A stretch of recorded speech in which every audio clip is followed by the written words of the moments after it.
Good morning, student. In the last lecture, we have discussed about the meaning of the planning, its features, and the first three features. Now we continue the features. The first three features that we discussed in the last lecture, that are planning focusing on achieving objectives. The second one, planning is the primary function of management, and the third one, planning is pervasive.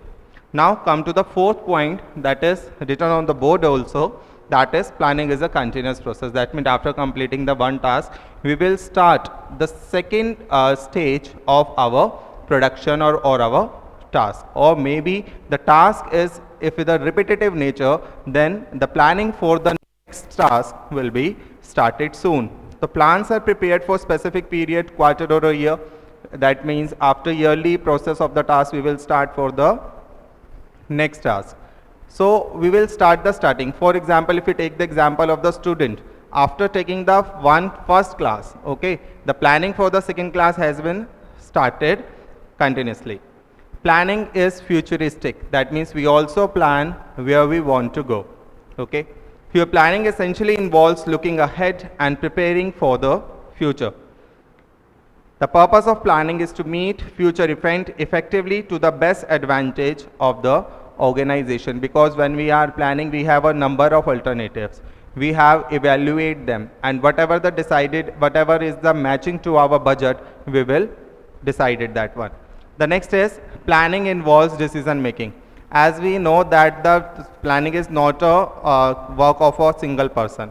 हम लोग जब management में organisation में पूरी team बैठती है, then we are decided what plan has to go.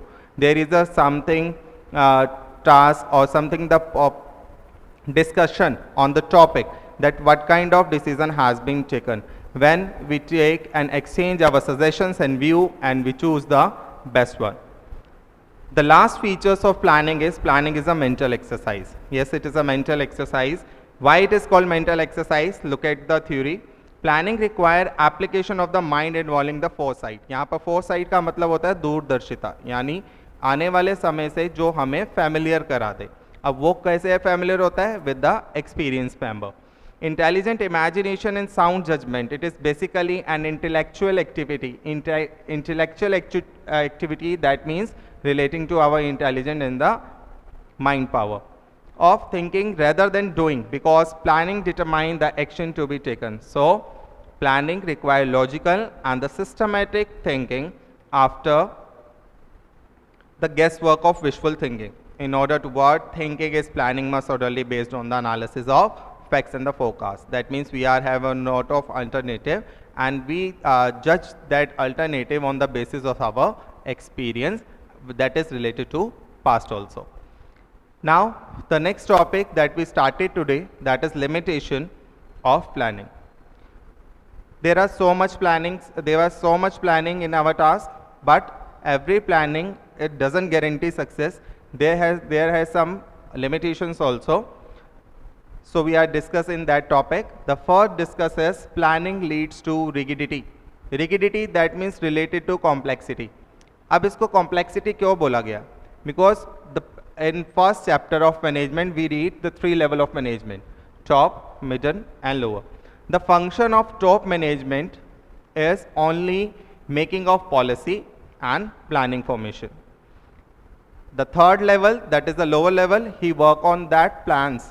They didn't know about the limitations, about the problems that we faced by the lower levels people.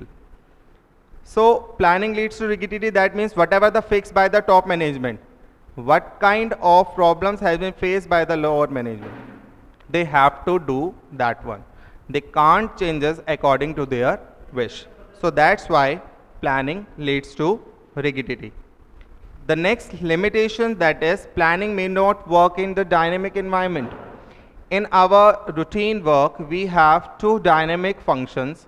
We have two dynamic environment business. The first one is related to fashion, and the second one is related to technology. These two fields are rapidly changes. So that's why these two sectors are called dynamic environment, and our business environment is totally dynamic. Why it is called dynamic? Let's see the theory.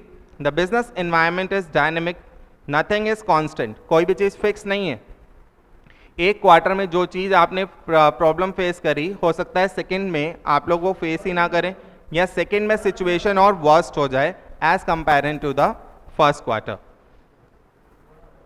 So the organization has to constantly adapt itself to the changes. It becomes difficult to access the future trends in the environment if economic policies are modified or political condition or country are not stable and there is a natural calamity as you faced recently. That is also called a natural calamity. The next is planning reduces the creativity. Why it is called planning reduces the creativity? Because all the things or whatever the decision is taken by only the top management. Sometimes the top management is not in management expert. They are only give the decisions and the subordinates has to follow. Sometimes subordinates has more unique or more creative ideas, but they don't ask to exchange the views or the suggestions with the working people. Then how they can overcome their problem? So management sometimes never give the chance to the subordinates to give their suggestions and views to the subordinates, and they give their own decision on their basis experiments, on their basis experience of the past. Thus planning in way reduces the creativity since people think along the same lines as others. There is a nothing new or innovative. That is the major limitations of a planning. The fourth point is planning involves huge cost. Let's take an example of construction of a house. If we want to construct a house on our own ideas, on our own views, then there is a less cost of production. But on the other hand, if we take the ideas from the architect, we hire an architect, we hire a vastukala, we are expert, or so they charge a fees to us. Okay, so they charge a fees, then 8 to 10,000 they are charging to us. This increase the cost of production of a house. This is the general example for this heading. Let's see the example, see the theory. When plans are drawn on the up, huge costs are involved in their formulation. There may be in terms of time and money. For example, checking accuracy of facts may involve a lot of time. Detailed plans require scientific calculation to ascertain facts and figure. The cost agar benefit derived from the plans. There are number of incidental costs as well, like expenses on the boardroom meetings, discussion with professional experts, with preliminary investigation to find out the viability of the plans. It takes time. It takes cost because everyone charging their fees when we take the suggestions from them. The next is planning is a time consuming. When we take the suggestions from others, they have to analyze the complete situation from the first stage till the last stage. What are the outputs are there, what are the inputs are there, what are the circumstances they have to face, and what kind of problem they have to face. Everything is analyzed by the expert. So by analyzing this situation, this cost, this also involves huge cost as well as taking the too much time in giving the calculation.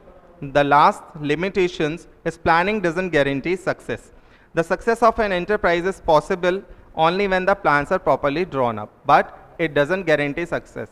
Sometimes our plans get failed. So that is the point, that planning is not always giving us the guarantee of a success. It is a tool to be used with the caution. That means we have to take some proper precautions to get or to be a successful in our plan.